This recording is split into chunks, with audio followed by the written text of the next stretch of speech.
তো বিষয়টা হচ্ছে শায়ক গরুর মাংস খেয়ে ফেলেছে।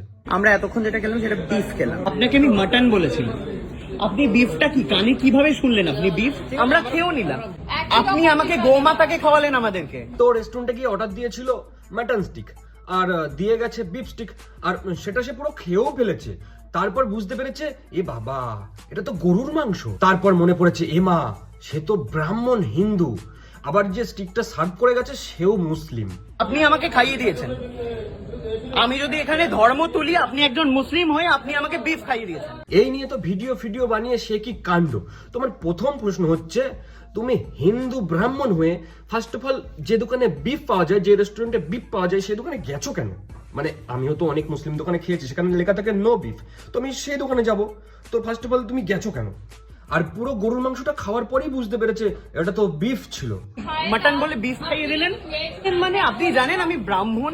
সে তো ব্রাহ্মণ হিন্দু, এদিকে সারা বছর হিন্দু মুসলিম ভাই ভাই করে বেড়াও, আর ঈদের সময় ও হো মাথায় টুপি পরে নামাজ পড়ে তখন আর মনে থাকে না যে তুমি হিন্দু ব্রাহ্মণ। তুমি তো হিন্দু ব্রাহ্মণ আর নেই, তুমি মুসলিম হয়ে গেছো।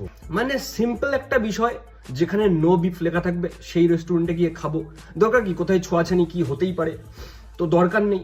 যে দোকানে বিফ নেই সেই দোকানে আমি যাব। তুমি গেছো ভুল করে দিয়ে দিয়েছে আর তুমি খেয়েও ফেলেছো, তারপর ভিডিও বানিয়ে আর লাভ কি? খেয়ে তো তুমি ফেলেছো গো। তবে তোমার ভিডিওতে ভালোই ভিউজ আসবে, ভিডিওটা ভাইরাল হবে, বুঝতেই পারছো বিষয়টা হিন্দু মুসলিমের ব্যাপার তো, এগুলো আসে ভিউজ।